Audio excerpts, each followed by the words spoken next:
الحمد لله نحمده ونستعينه ونستغفره ونعوذ بالله من شرور أنفسنا ومن سيئات أعمالنا من يهده الله فلا مضل له ومن يضلله فلا هادي له ونشهد أن لا إله إلا الله ونشهد أن محمدا عبده ورسوله أما بعد فأعوذ بالله من الشيطان الرجيم بسم الله الرحمن الرحيم سبحانك لا علم لنا إلا ما علمتنا إنك أنت العليم الحكيم صدق الله العلي العظيم. அன்பார்ந்த உலமாக்கள் மக்களே, அன்புக்குரிய சகோதரர்களே சகோதரிகளே, ஆரம்பமாக இஸ்லாத்தின் காணிக்கையாகிய சலாத்தினை உங்களுக்கு தெரிவித்து அதன் மூலம் நானும் நீங்களும் அதற்குரிய நன்மைகளை முழுமையாக பெறக்கூடிய வாய்ப்பினை பெற்றவர்களாக எல்லாம் ஆக்கி தர வேண்டும் என்ற துஆவோடு அஸ்ஸலாமு அலைக்கும் வரஹ்மத்துல்லாஹி வபரகாத்துஹு. அல்லாஹ்வுக்கு எல்லா புகழும், அவனுக்கு நன்றிகள் அனைத்தும் முடித்தாகட்டும். இந்த புனிதமான இந்த சிறப்பான மஜ்லிஸிலே சிறிது நேரம் உங்களோடு உரையாற்றுவதற்காக வேண்டி அல்லாஹ் தௌஃபீக் செய்திருக்கிறான். அதற்கு காரணமாக நல்லடியார்கள் இறை நேசர்களுடைய உள்ளத்திலே என்னுடைய பெயரை என்னுடைய நினைவை அல்லாஹ் ஏற்படுத்தியதற்கு அல்லாஹ்வுக்கு நான் நன்றி செலுத்துகிறேன். அல்லாஹ் யாரை தேர்ந்தெடுக்கிறானோ அவர்களை ஒன்றுபட வைக்கிறான்.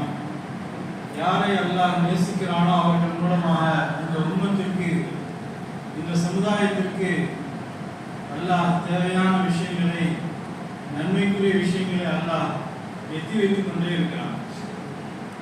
அந்த வகையிலே நேற்றிலிருந்து இன்று இரவு வரை தொடர்ந்து நடைபெறக்கூடிய இந்த சிறப்பான தரீகாவுடைய மஜ்லிஸிலே அல்லாஹ் கலக்க வைத்திருக்கிறான்.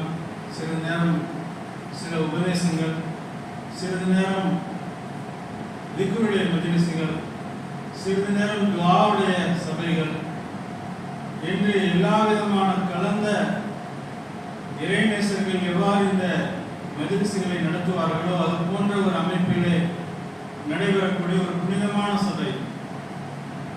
எனக்கு ஒரு சிறிய தலைப்பை எனக்கு வழங்கி இந்த தலைப்பை ஒட்டி பேசுமாறு இங்கே நமக்கு பொறுப்பாளர்கள் கேட்டுக்கொண்டார்கள், உலமாக்கள் கேட்டுக்கொண்டார்கள். அதுவும் ஒரு வகையில் மிக நல்ல விஷயம். தலைப்பில்லாமல் பேசினால் அது ஏதோ பேசி சில நேரங்களில் பயன் இல்லாமல் கூட போய்விடலாம்.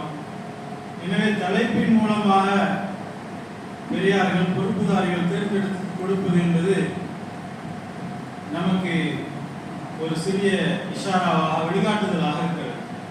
எனவே அந்த வகையில் எனக்கு அஸ்மாஉல் ஹுஸ்னாவுடைய சிறப்புகள், அல்லாஹ்வுடைய அழகிய திருநாமங்களை பெற்றுண்டான சிறப்புகள், பெருமானார் ஸல்லல்லாஹு அலைஹி வஸல்லம் அவர்களுடைய மேன்மைகளை பற்றி பேசுமாறு இன்ஷா அல்லாஹ் அதை ஒட்டி நான் சில விஷயங்களை பேசுகிறேன். ஆரம்பமாக சொல்லிக் கொள்கிறேன், பெருமானார் ஸல்லல்லாஹு அலைஹி வஸல்லம் அவருடைய சிறப்புகளை பேசாத சபைகள் இல்லை, பேசாத நாவுகள் இல்லை. எத்தனை பெரிய பேச்சாளர்களாக இருந்தாலும், எத்தனை பெரிய தலைப்புகளிலே சொல்லப்பட்டாலும், ஏதாவது ஒரு சம்பவமோ அல்லது ஏதாவது ஒரு நிமிடமோ பெருமானார் ஸல்லல்லாஹு அலைஹி வஸல்லம் அவர்களை சிறப்பித்து அவருடைய புகழை, அவருடைய மேன்மையை குறித்து பேசாமல் அந்த பேச்சாளரும் நிறைவு செய்ய மாட்டார், அந்த சபையும் நிறைவாகும். அதே நேரத்தில் அஸ்மாஉல் ஹுஸ்னாவுடைய அழகிய, அல்லாஹ்வுடைய அழகிய திருநாமங்களை பற்றி பேசுவது என்பது மிக மிக அரிதான ஒரு சபை, மிகவும் அரிதான ஒரு தலைப்பு. எனவே நான் எந்த தலைப்பு மிக அரிதானதாக இருக்குமோ, மிக தேர்ந்தெடுக்கப்பட்ட ஒன்றாக இருக்குமோ அந்த தலைப்பை ஒட்டி அதிகமாக பேசி அதிலிருந்து பெருமானார் ஸல்லல்லாஹு அலைஹி வஸல்லம் அவருடைய சில சிறப்புகளையும் அதை ஒட்டி சொல்ல நான் உங்களுக்கு முற்படுகிறேன். அல்லாஹ்வுக்கு அழகிய திருநாமங்கள் 99 இருக்கிறது. இன்ன லில்லாஹி திஸ்அத்துன் வ திஸ்ஊன இஸ்மன் ஃபமன் அஹ்ஸாஹா வ ஃபீ ரிவாயத்தின் ஃபமன் ஹஃபிதஹா ஃபகத் தഖலல் ஜன்னah. பெருமானார் ஸல்லல்லாஹு அலைஹி வஸல்லம் சொன்னார்கள், அல்லாஹ்வுக்கு 99 அழகிய திருநாமங்கள் இருக்கிறது. எவன் ஒருவன் அதை மரணம் செய்து கொண்டானோ அவன் சுவனத்துக்குள்ளே நுழைந்து விட்டான் என்று சொன்னார். எவன் ஒருவன் இந்த அழகிய திருநாமங்களை மரணம் செய்து விட்டானோ அவன் சொர்க்கத்திற்குள்ளே நுழைந்து விட்டான் என்று சொன்னார்கள்.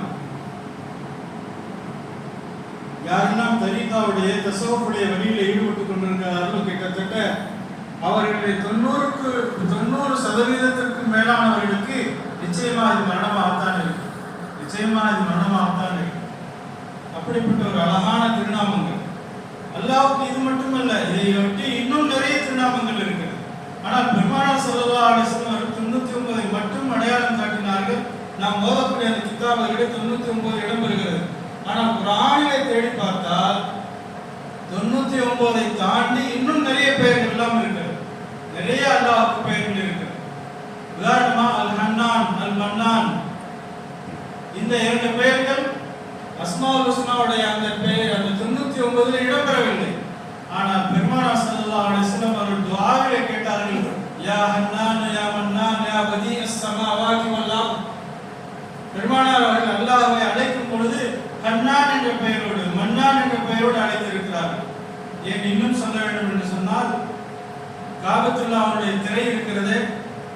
அந்த திரையில நீங்கள் நன்றாக கவனித்து பார்த்தால் 4 மூலைகளிலும் காபத்துல்லாஹ்வுக்கு திரை இருக்கிறது. அந்த திரையினுடைய 4 மூலைகளிலும் ஒரு இடத்திலே மேலே உயரமா யா ஹன்னான் யா மன்னான் என்று 4 மூலைகளிலும் எழுதப்பட்டிருக்கு. அல்லாஹ்விற்கு அழகிய திருநாமங்கள் 99 இருந்தாலும் கூட அதை தாண்டி இருக்கக்கூடிய இந்த திருநாமங்களை காபத்துல்லாஹ்வுடைய ஒவ்வொரு வருடமும் மாற்றக்கூடிய அந்த திரைகளிலே ஹன்னான் மன்னான் என்ற பெயரை 4 மூலைகளிலும் பொறித்திருப்பதை பார்க்கிறோம். எனவே அல்லாஹ்வுடைய திருநாமங்களிலே ஹன்னான் என்பதும் மன்னான் என்பதும் மிக முக்கியமானவை. என்ன பொருள்?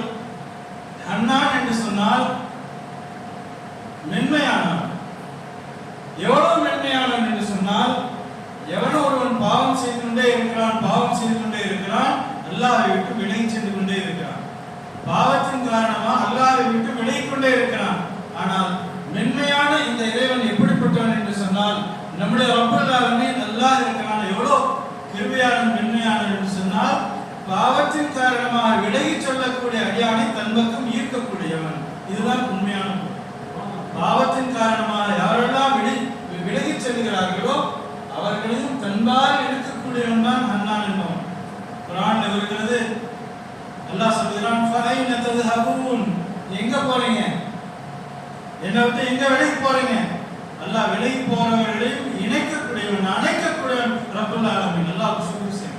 எத்தனையோ பேர் வெளியில இருக்கிறாங்க. எத்தனையோ பேர் அல்லாஹ்வுடைய அந்த அருமையும் அல்லாஹ்வுடைய புகழையும் தெரியாமல் இருக்கிறார்கள். இன்று இல்லை ஒரு நாள் நாளை அல்லாஹ் அவர்களை இணைக்கிறான். இன்று இல்லை நாளை ஒரு நாள் அல்லாஹ் தன்னுடைய மஜ்லிஸிலே கொண்டு வந்து சேர்க்கிறான்.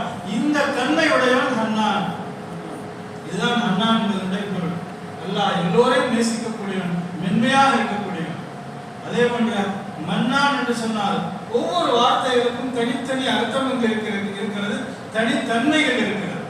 ஒவ்வொரு வார்த்தைகளுக்கும் தனித்தனி சிறப்புகளும் தன்மைகளும் இருக்கிறது. மன்னான் என்று சொன்னால் என்ன?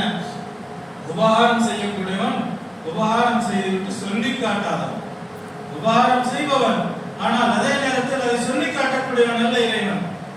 அல்லாஹ் நமக்கு எவ்வளவு உபகாரம் செஞ்சுக்கிறாங்க. யாராவது விரல் விட்டோ அல்லது கால்குலேட்டர்லையோ கம்ப்யூட்டர்லையோ எண்ணி சொல்ல முடியுமா? அல்லாஹ் கொடுத்திருக்கக்கூடிய நியமத்துகளை, அருட்கொடைகளை அல்லாஹ்வுடைய அருட்கொடைகளை நீங்க என்ன ஆரம்பிச்சீங்க, அது எந்த கருவிகளை கொண்டு எண்ணினாலும் எண்ணி முடிக்க முடியாத அளவுக்கு அல்லாஹ் நமக்கு கொடுத்தார். ஆனா எங்கேயாவது ஒரு இடத்துல நான் இதை கொடுத்தேன் அப்படின்னு சொல்றானா? குர்ஆன்ல பாருங்க, நான் இந்த நாமத்தை கொடுத்திருக்கிறேன், நான் இதை கொடுத்திருக்கிறேன், கண்ணை கொடுத்தேன், காதை கொடுத்தேன், நாவை கொடுத்தேன், சிந்திக்கக்கூடிய அறிவை கொடுத்தேன், செல்வத்தை கொடுத்தேன். எதையுமே அல்லாஹ் சொல்லல. எதையுமே அல்லாஹ் பொதுவா சொன்னான், நீங்க நன்றி செலுத்துங்க, நன்றி மறந்தவர்களா ஆயிராது. இதைத்தான் சொல்றானே தவிர அல்லாஹ் நம்ம கொடுத்திருக்கக்கூடிய நியமத்துகள் கணக்கு அடங்காத நியமத்துகள். ஆனா ஒன்ன கூட அல்லாஹ் சொன்னதே கிடையாது. ஆனா நம்முடைய நிலைமை என்ன? நாம எதுவாக இருந்தாலும் சரி கொடுக்கறதுக்கு முன்னாடி சொல்ல ஆரம்பிச்சோம். நாம என்ன செய்வோங்க, கொடுக்கறது அளவுல சிறியதா இருக்கும், ஆனா நாம கொடுக்கறதுக்கு முன்னாடியே சொல்லுவோம், கொடுக்கறப்பயே சொல்லுவோம், கொடுத்துட்டு அவன் சாவர வரைக்கும் அல்லது நாம மூத்தா போற வரைக்கும் சொல்லிட்டே இருக்கும். ஒண்ணு அவன் சாவணும், இல்லாட்டி நாம மூத்தாகணும். சொல்றதுதான் நம்முடைய பண்பு. முல்லா நஸ்ருத்தீனுடைய கதைகள் ஒன்று சின்னதா சொல்லுவோம். அவர் பெரிய அறிஞர். முல்லா நஸ்ருத்தீன் வந்து கோமாளியை போன்று ஒரு கேலி பொருளா சித்தரிக்கிறாங்க. அல்ல அவர் ஒரு இறைநேசர். நான் சமீபத்தில் படித்தேன். நான் ஒரு ரூமிங்கக்கூடிய ஒரு சூஃபியாக்களுடைய வாழ்க்கை வரலாறு எழுதியிருக்கிறாரு. அதில் முல்லா நஸ்ருத்தீனை பற்றி அவர் ஒரு இறைநேசர். அவருடைய சம்பவங்கள் எழுதியிருக்கிறான். அவரை பற்றி நிறைய கேலி கதைகள் வரும், ஆனால் அதற்குள்ள தத்துவங்கள் இருக்கும். அதற்குள்ள நிறைய தத்துவங்கள் புரிஞ்சிருக்கும். ஒரு தடவை ஒரு மனிதர் அவருடைய நண்பர் வந்து கேட்டாரு, நான் ஒரு விருந்துக்கு போறேன், எனக்கு நல்ல சட்டை எதுவும் இல்லை, ஒரு நல்ல சட்டை இருந்தா கொடுங்கன்னு சொல்லி கேட்டார். அவர் ஒரு நல்ல சட்டை எடுத்து நல்ல ஒரு கோட் மாதிரி கொடுத்தாரு. விருந்துக்கு போறப்ப நல்ல ட்ரெஸ் போட்டு போகணுமா இல்லைங்களா? அவர் போட்டு போயிட்டார். அதே விருந்துக்கு முல்லா நஸ்ருத்தீன் போறார். இவர்கிட்ட யார் ஒரு ஷர்ட்டை இரவு வாங்கி போனாரோ அந்த மனித விருந்துக்கு போயிருக்கக்கூடிய அதே விருந்துக்கு யார் போறா? முல்லா நஸ்ருத்தீன் போறார். போனா 2 பேரும் செஞ்சுக்கிறாங்க. நண்பர்கள்லாம் வந்தாங்க. இப்போ அந்த நஸ்ருத்தீன் அவர்கிட்ட பார்த்து பேசிட்டு இருக்கிறவங்க சொன்னாரு, மற்ற நண்பர்களாக இருந்தாங்க, இவர் போட்டுக்கிற ஷர்ட் நல்லா இருக்குதான்னு கேட்டார். முல்லா நஸ்ருத்தீன் போட்டுக்கிற ஷர்ட் நல்லா இருக்கு. அவங்க நல்லா இருக்குது. அப்போ சொன்னார், காலை தூக்கிட்டா அது என்னுடைய ஷர்ட் இல்லை, காலை தூக்கிட்டேன், இது நான் கொடுத்த ஷர்ட். இவர் கோபம் ஒன்றும் வராதுங்களா? சரியான கோபம் வந்துச்சு. இரவல் வாங்கிட்டு முடிச்சோன்னு குணம் கொடுத்துடலாம் பார்த்தா எங்க வந்து அவுத்து விட்டாரு. எல்லாத்துக்கும் முன்னாடி இது நான் கொடுத்த சட்டுன்னு சொல்லிவிட்டாரு.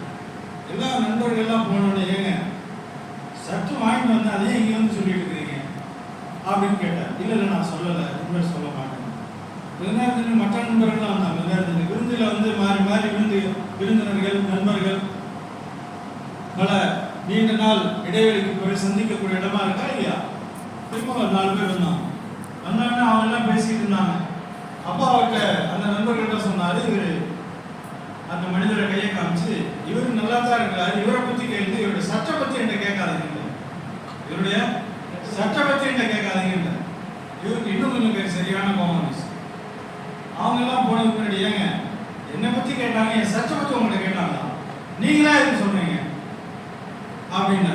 இப்படியே ஒவ்வொரு தடவையும் மற்றவர்கள் வந்து பேசும் பொழுதெல்லாம் ஏதாவது ஒரு விதத்தில் அந்த சட்டை நினைவு கூர்ந்து பேசுகிறார் முல்லா நஸ்ருத்தீன். இதுதான் மனிதர்களுடைய இயல்பு. அவரை பற்றி முழு மனிதர்களுடைய இயல்பு என்ன? ஒரு உதவி செய்தால் அதை சொல்லி காட்டுது. ஆனால் அல்லாஹ் ரப்பல் ஆலமீன் தன்னுடைய குர்ஆன்ல ஆரம்பத்தில் இருந்து கடைசி வரை தேடி பார்த்தார். இந்த அடியார்களுக்கு செய்திருக்கக்கூடிய உதவிகளை சொல்லி காட்டவே இல்லை. ஆனால் ஒரே ஒரு உதவி, அல்லாஹ் கவனமா கேளுங்க, ஒரே ஒரு உபகாரம் அல்லாஹ்னால சொல்லாம இருக்க முடியல. அதையும் சொல்லணும், அதை மட்டும் சொல்லணும். அல்லாஹ்னால சொல்லாம இருக்க முடியும். எல்லா விஷயத்தையும் மறைச்சிட்டான். ஆனா ஒரு உபகாரத்தை இந்த சமுதாயத்திற்கு அல்லாஹ் செய்திருக்கக்கூடிய ஒரு உபகாரத்தை அல்லாஹ்னால மறைக்க முடியல. அந்த உபகாரத்தை சொல்லி நான் வெளிப்படையா, அது என்னன்னு சொன்னா, அல்லாஹ் குர்ஆன்ல சொன்னா, லகத் மன்னல்லாஹு அலல் முஃமினீன் இஸ் பஅஸ ஃபீஹிம் ரசூலம் மின் அன்ஃபுஸிஹிம் யத்லு அலைஹிம் ஆயாத்திஹி வ யுஸக்கீஹிம் வ யுஅல்லிமுஹுல் கிதாப வல் ஹிக்மா. அல்லாஹ் சொல்றான், ஒரே ஒரு உபகாரம் அல்லாஹ் அந்த செஞ்ச உபகாரத்தை சந்தோஷத்தோடு சொல்லி காட்டலாம். அல்லாஹ்னால மறைக்க முடியும். இந்த மனித சமுதாயத்திலிருந்து ஒரு மனிதரை நாம் தேர்ந்தெடுத்தோம். இந்த மனித சமுதாயத்திலிருந்து ஒரு மனிதரை தேர்ந்தெடுத்தோம். அவரை நாம் உங்களுக்கு இறை தூதராக அனுப்பி நாம் உங்களுக்கு உபகாரம் செய்திருக்கிறோம். நல்லா பெருமானார் ஸல்லல்லாஹு அலைஹி வஸல்லம் அவர்களை இந்த உம்மத்திற்கு ரசூலாக இறை தூதராக அனுப்பியதை பற்றி அல்லாஹ் ஆனந்தத்தோடு சந்தோஷத்தோடு சொல்லுகிறான். அதுதான் நபி ஸல்லல்லாஹு அலைஹி வஸல்லம் சிறப்பு. பெருமானாருடைய சிறப்பை நான் சொல்வேன்னு சொன்னா இல்லையா? பெருமானாருடைய சிறப்பு இருந்துச்சு. பெருமானாருடைய சிறப்பு எவ்வளவு உயர்ந்த சிறப்பு என்றால், நம்முடைய நாவுகள் புகழ்வதற்கு தகுதியற்றது, ஆனாலும் புகழ வேண்டும். அல்லாஹ் ரப்பல் ஆலமீன் தன்னுடைய நாவால் போட்டு காட்டுகிறான் குர்ஆனின் மூலமாக. லகத் மன்னல்லாஹு அலல் முஃமினீன இஸ் பஅஸ ஃபீஹிம் ரசூலம் மின் அன்ஃபுஸிஹிம். அல்லாஹ் தன்னுடைய நாவின் மூலம் போட்டு காட்டுகிறான். குர்ஆன்ல பதிவு செய்து. இதுதான் மன்னான் என்று சொன்னால் உபகாரம் செய்பவன், ஆனால் சொல்லி காட்டக்கூடியவன். இப்படி நிறைய 99க்கும் மேற்பட்ட பெயர்கள். கரீம் என்று ஒரு பெயர். கரீம் என்று சொன்னால் சங்கையாளன் அப்படின்னு அர்த்தம் வச்சுக்கிறோம். நம்ம நம்முடைய இதுல பொருள் அப்படி எழுதியிருப்போம். ஆனா உண்மையான அதற்கான பொருள் என்ன? கரீம் என்று சொன்னால் என்ன பொருள்? கரீம் என்பதற்கு யாருக்கு என்ன உதவியோ அவர்கள் கேட்காமலேயே, யாருக்கு என்ன உதவி தேவையோ அதை கேட்காமலேயே அவர்களுக்கு செய்யக்கூடியவனுக்கு கரீம் என்று பொருள்.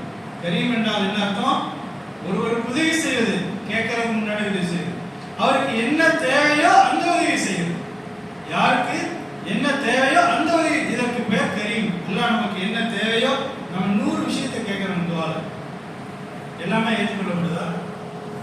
எல்லாமே ஏற்றுக்கொள்ள. தஹஜ்ஜுடைய தொழுகைகளை கேட்கிறோம்.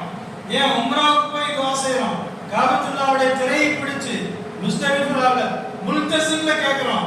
100 விஷயங்களை கேட்கிறோம். ஆனா அல்லாஹ் ரப்பல் ஆலமீன் 2 விஷயத்தை ஏத்துக்கிறான், 98 விஷயத்தை பெண்டிங் வச்சிருக்கான். அல்லாஹ்வுக்கு தெரியும் இவருக்கு இந்த 2 விஷயம் இப்போ தேவை. இந்த 98 விஷயங்கள் இப்போ அவருக்கு தேவையில்லை, பின்னாடி செய்யலாம். இதுதான் கரீமுடைய சிறப்பு. கரீம் என்றால் யாருக்கு என்ன தேவையோ அதை செய்வோம். இன்னொரு பிளஸ் என்ன? கேட்காமலே செய்வோம். உதவி செய்யக்கூடியவர்கள், தனவந்தர்கள் இந்த விஷயத்தை கவனத்தில் வைக்கணும். யாருக்கு என்ன தேவைங்கிறத தெரிஞ்சு கொடுக்கறதா உண்மையானது. ஒருத்தருக்கு இந்த கையிலும் சாப்பாடு இருக்கு, இந்த கையிலும் சாப்பாடு கொடுத்துருக்கு. யாசகர்கள் பஸ் ஸ்டாண்ட்ல, ரயில்வே ஸ்டேஷன்ல உட்கார்ந்துருக்கலாம். இந்த கையிலும் சாப்பாடு இருக்கு, இந்த கையிலும் சாப்பாடு இருக்கு. நாம வேகமா கொண்டு இன்னொரு 2 சாப்பாடு அவங்க கையில் கொடுத்துருக்கோம். அவர் ஒருத்தர் தான். வயிறு தெரியுது, வயிறு ஒண்ணுதான். 2 கையில 2 சாப்பாடு வச்சு உட்கார்ந்து இருக்கிறாரு. இன்னும் 2 சாப்பாடு அவர் கையில விட்டு நம்மாடு போயிட்டே இருக்கு சொல்லாம. இது தேவைங்களா? இது தேவை இருந்து செய்ய, இது உதவிதான், இதற்கு நன்மை கிடைக்கலாம். ஆனால் இந்த உதவி இருக்கிறது அவருக்கு தேவையற்ற உதவி. எங்க பட்டினியா கிடக்கிறார்களோ, எங்க சாப்பாடு இல்லாமல் இருக்கிறார்களோ அவர்களுக்கு தேடி கொண்டு போய் செய்யறதா முழுமையான உதவி, பூர்த்தியான உதவி. ஒருத்தருக்கு கை நிறைய காசு இருக்குங்க, கை நிறைய இந்த கையிலே வச்சிருக்கிறார், இந்த கையில காசு வச்சிருக்கிறார். இன்னொருத்தர் நாம போய் என்ன செய்யறோம்? திரும்ப அவர் கையில 50 ரூபாய் மட்டும் திணிச்சுட்டு வந்தோம். 2 கையில காசு வச்சிருக்கிறார். அவருக்கு தேவை அந்த நேரத்தில் பசி, சாப்பாடு.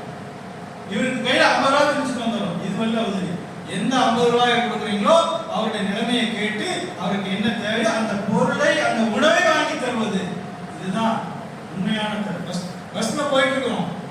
போய்கொண்டு இருக்கும் பொழுது கண்டக்டர் ஒருத்தர் எடுத்து 10 ரூபாய் டிக்கெட் வாங்கக்கூடிய இடத்துல 500 ரூபாய் கொடுக்குறாரு. 10 ரூபாய் டிக்கெட் வாங்கக்கூடிய இடத்துல 500 ரூபாய் கொடுக்குறாரு. சரியான கத்தம் கட்டுறாரு கண்டக்டர்.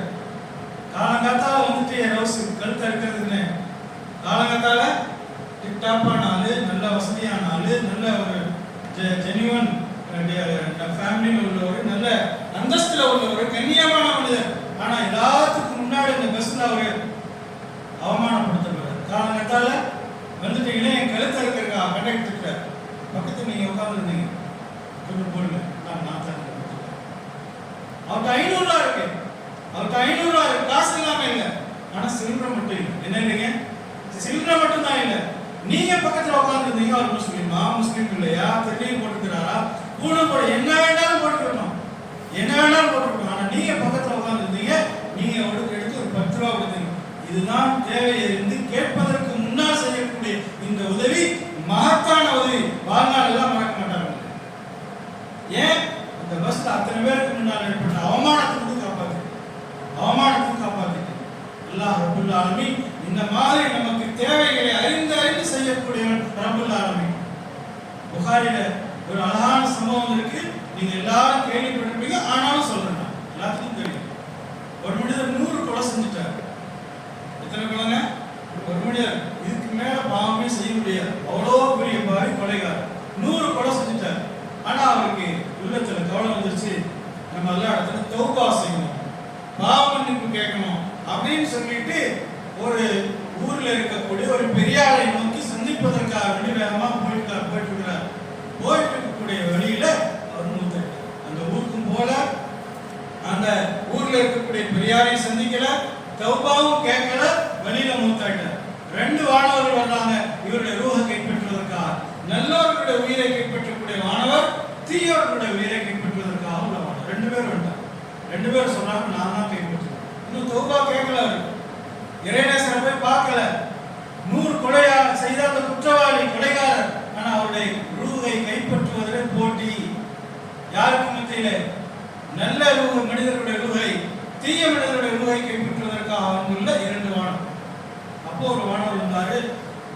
அவர் அந்த ஊர்ல இருந்து புறப்பட்டு வந்த அந்த தூரத்தையும் இதுக்கு மேல போய் சேர வேண்டிய அந்த தூரத்தை அளங்க. 2 பேருடைய தூரத்துல எதன் பக்கம் அவர் நெருக்கமாக இருப்பாரோ அவருக்கு நீங்க ரூஹ் கைப்பற்றுங்கள். வளர்ந்தாங்க அல்லாஹ் தஆலா அந்த நேரத்துல இவர் எந்த ஊருக்கு செல்ல வேண்டும் என்று வந்தாரோ, அவர் புறப்பட்டு வந்தாரோ, அந்த தொலை தூரத்தை விட போக வேண்டிய அந்த தொலை தூரத்தினுடைய அந்த பூமிக்கு அல்லாஹ் உத்தரவிட்டா நீ கொஞ்சம் சுருங்கிக்கேன்னு அல்லாஹ். எந்த பூமிக்கு? மூத்தா போனாரா இல்லையா? அவர் அங்கிருந்து எந்த ஊருக்கு செல்ல வேண்டுமோ அந்த பூமிக்கு அல்லாஹ் உத்தரவிடுங்க. அல்லாஹ்வுடைய ஏற்பாடு.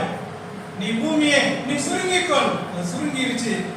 பழைய அந்த கடந்து வந்த பாதையை விட செல்ல வேண்டிய பாதை சுருக்கமாக இருந்தது. எனவே அவருக்கு அல்லாஹ் ரூஹை கைப்பற்ற நல்லோருடைய மாணவர்கள் மூலமாக புகாரி ஷரீஃபில் இந்த ஹதீஸுடைய கிதாபில் அவருடைய ஜனாசா எந்த இடத்துல சரி பாதையில இருந்து, இன்னொரு ரிவாயத் சரி பாதையில இருந்து நல்லோர்களுடைய அந்த பகுதியில விழுந்துச்சு. அதனால அவருடைய ரூஹ் அங்கே கைப்பற்றப்பட்டதுன்னு சொல்றாங்க. அல்லாஹ் இவர் கேட்கறதுக்கு முன்னாடியே தௌபா செய்தவர்களுடைய அந்தஸ்துல அந்த பட்டியல் அல்லாஹ் இருக்குது. இதற்கு பேர் தான் கரீம். நம்ம அல்லாஹ் இடத்துல துஆ செய்றோம்.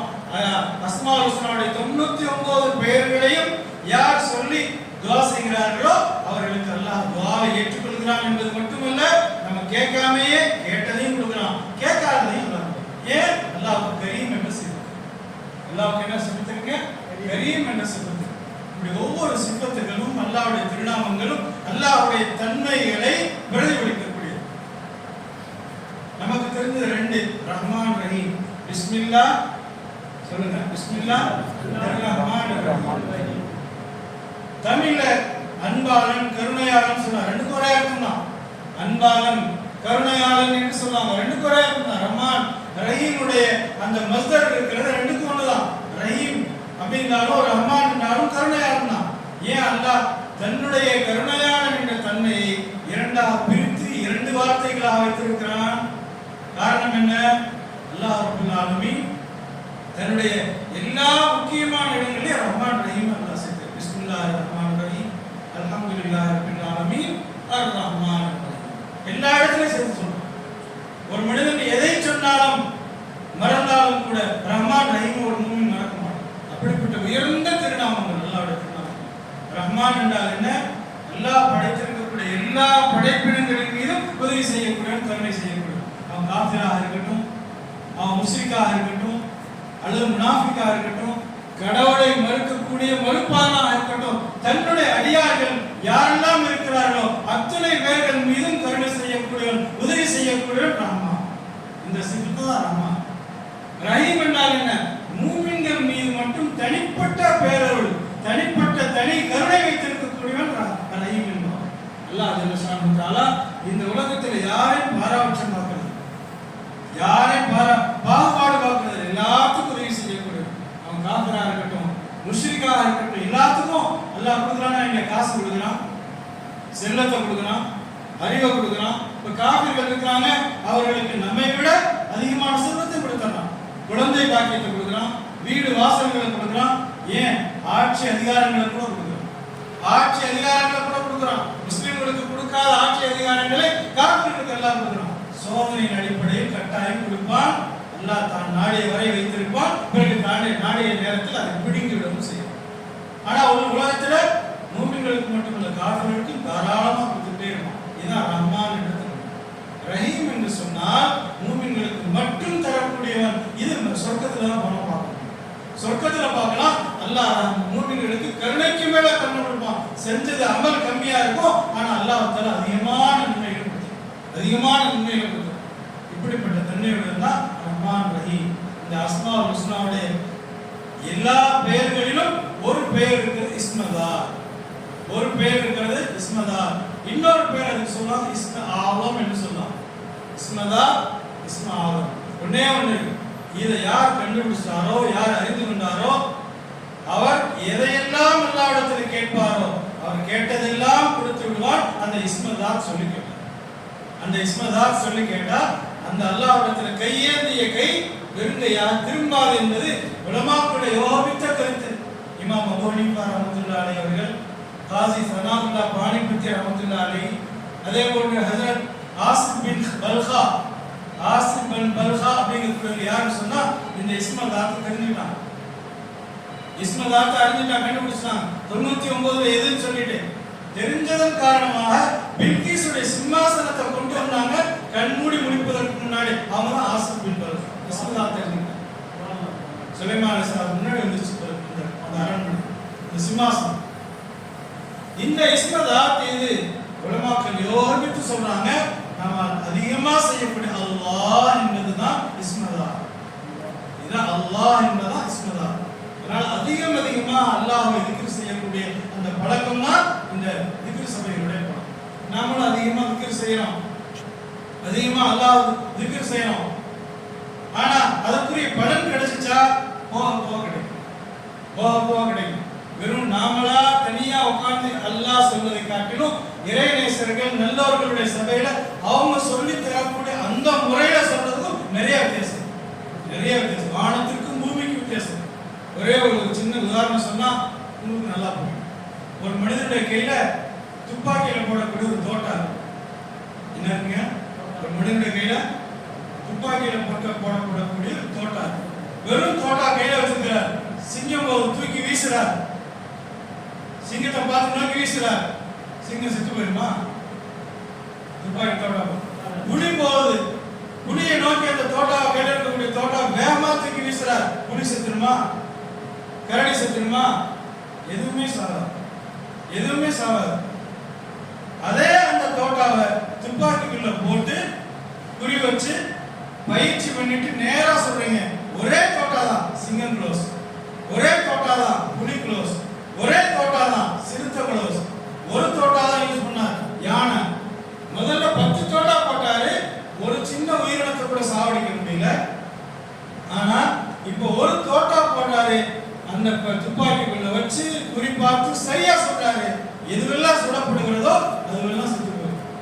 இதாங்க தனியா நம்ம உட்கார்ந்து அல்லாஹ் அல்லாஹ் அல்லாஹ் அல்லாஹ் அல்லாஹ் ஆயிரக்கணக்கில் லட்சக்கணக்கில் திக்ர் செய்யறதுக்கும் இந்த சபையில பெரியார்கள் சொல்லி தரக்கூடிய அந்த முறையில அவர்கள் எந்த நேரத்தில் எத்தனை தடவை சொல்லணும்னு சொல்றாங்களோ அந்த டைப்ல நாம சொல்றதுக்கு ஒரு வித்தியாசம் இருக்கு. ஹஜ்ரத் ஈசா அலைஹிஸ்ஸலாத்து வஸ்ஸலாம் அவர்கள் மௌத்தா போனவங்களும் உயிராக்கிட்டாங்க. யாருங்க? ஹஜ்ரத் ஈசா அலைஹிஸ்ஸலாம். எப்படி உயிராக்கினாங்க? இந்த இஸ்மதாத் சொல்லி தான் உயிராக்கினாங்க.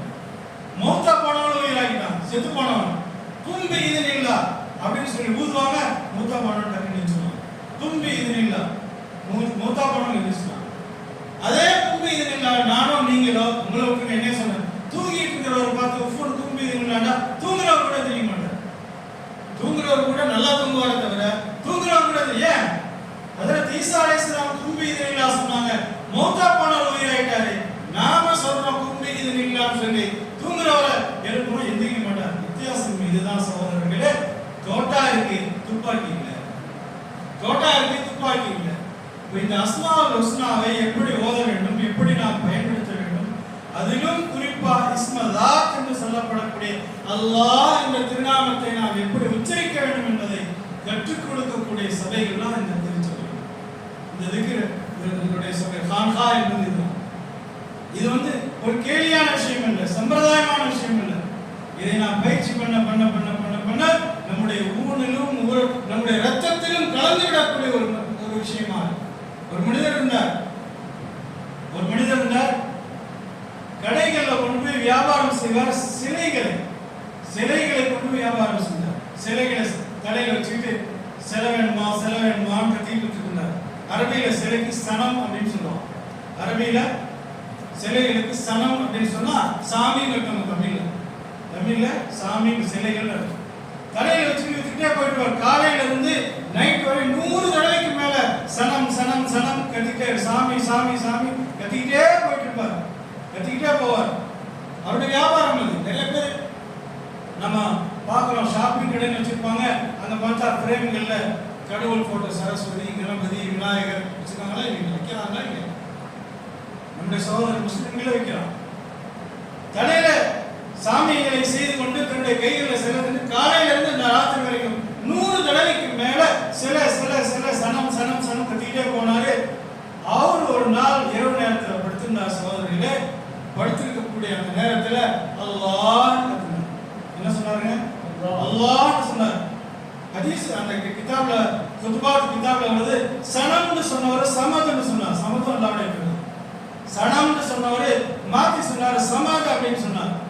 உடனே அல்லாஹ் 7 வானங்களுக்கு மேல் இருந்து அல்லாஹ் கீழே வந்து சொன்னா லப்பைக யாத்தி லப்பைக யாத்தி. பகலெல்லாம் சனம் சனம் என்று கத்திக் கொண்டிருந்த மனிதர் இரவோட தூக்கத்தில் சொன்னாரு சமதுன்னு சொன்னாரு. 7 வானங்களுக்கு மேல் இருந்து கீழே வந்த ரப்புல் ஆலமீன் லப்பைக யாத்தி, இதோ அடியானே நான் பக்கத்துல தான் இருக்கேன், என்னை கூப்பிட்டு. மாணவர்கள் கேட்கிறாங்க எல்லா இடத்துல, யா அல்லாஹ் எனக்கு ஆச்சரியமா உன்னுடைய செயல்பாடுகள் எங்களுக்கு ஆச்சரியமா இருக்கு. பகலெல்லாம் 100 தடவைக்கு மேல சனம் சனம் என்று சாமி சாமி சிலை என்று கூவிக்கொண்டிருந்த மனிதன் தூக்கத்துல உலர்னா சமதுன்னு சொன்னான். இவனுக்கு வேகமா வந்து பதில் கொடுக்கிறே, உன்னை கண்டால் எங்களுக்கு ஆச்சரியமாக இருக்கிறது என்று மாணவர்கள் எல்லாம் அவனுக்கு கேட்டான். எல்லாம் பதில் சொன்னா, பகலெல்லாம் அவன் சாமிகளை அழைத்துக் கொண்டிருந்தான். ஆனா எந்த சாமியும் அவனுடைய அழைப்புக்கு பதில் சொல்லலையே. புரியுதா புரியலீங்களா? பகலெல்லாம் சொல்லி 100 தடவைக்கு மேல சொன்னான். அந்த சாமி இந்த சாமி சொன்னான். ஒரு சாமி அவனுக்கு பதில் சொல்லல. எனக்கும் அந்த சாமிகளுக்கு வித்தியாசம் தான். ஒரு தடவை என்ன கூப்பிட்டா நான் ஓடி வந்துடுவேன் சொன்னான். ஒரு தடவை கூப்பிட்டு வந்தா நான் ஓடி வந்துடுவேன். அவன் முடிச்சிருந்து சொன்னாலும் மட்டுமல்ல, இரவோட தூங்கி கொண்டிருந்து நினைவில்லாமல் என்னை அழைத்தாலும் நான் ஓடி வருகிறேன் என்று சொன்னான். அன்புக்குரிய சோதரர்களே, இரவுல அல்லாஹ் எவ்வளவு கருணையா, எவ்வளவு நம்ம அடியாருக்கு மீது பாசம் மிக்கவன் என்பதை நம்ம புரிஞ்சுக்கணும். இரவோட தூங்கி கொண்டிருக்கும் பொழுது நினைவில்லாமல் அல்லாஹ்வை கூப்பிட்டு விட்டாலும் அந்த குரலுக்கும் பதிலளிக்கக்கூடிய ரப்பல் ஆலமீன் பகல்ல அல்லாஹ் அல்லாஹ் அல்லாஹ் அல்லாஹ்னு சொன்னா நம்ம பதிலளிக்காம விட்டுருவானா? நம்முடைய தேவை நம்ம பக்கம் திரும்பி பார்க்காம போயிடுவானா? நிச்சயமா பார்ப்போம். நிச்சயமா நம்முடைய அழைப்புகளை ஏற்றுக்கொள்வான். எனவே அன்புக்குரிய பெரியார்களே சகோதரர்களே, இந்த சபை இருக்கிறது அல்லாஹ்வை அழைக்கக்கூடிய சபை, அல்லாஹ் நம்மோடு இருக்கக்கூடிய சபை, அல்லாஹ் நம்மோடு இருக்கக்கூடிய சபை. எந்த நாவுகள் அல்லாஹ்வை துதித்துக் கொண்டிருக்கிறதோ, எந்த உள்ளங்கள் அல்லாஹ்வை நினைத்துக் கொண்டிருக்கிறதோ அவர்களோடு அல்லாஹ் நானும் இருக்கிறேன் என்று சொன்னான். சொல்லுகிறான், இன்னல்லாஹ மஅனா, அல்லாஹ் நம்மோடு இருக்கிறான் என்று சொல்லி அல்லாஹ் ரப்பல் ஆலமீன் இது போன்ற சபைகளை கலந்து பெரியார்களுடைய நல்ல தொடர்பை ஏற்படுத்தி அல்லாஹ்வுடைய இஸ்மதாத்தை எப்படி பயன்படுத்த வேண்டும் என்ற முறைகளை தெரிந்து அல்லாஹ்வை நெருங்குவதற்கும் அல்லாஹ்வுடைய ரஹ்மத்தை இந்த உலகத்தில் மறுவுலகத்தில் நுழைவதற்கு அல்லாஹ் தௌஃபீக் செய்வானாக. இங்கே வந்திருக்கக்கூடிய அத்தனை பேர்களும் எனக்காக, என்னுடைய ஆரோக்கியத்திற்காக, என்னுடைய தீனுடைய சேவைகள் தொடர்ந்து தங்கு தடை இல்லாமல் நல்லவர்களுக்கு தீனுடைய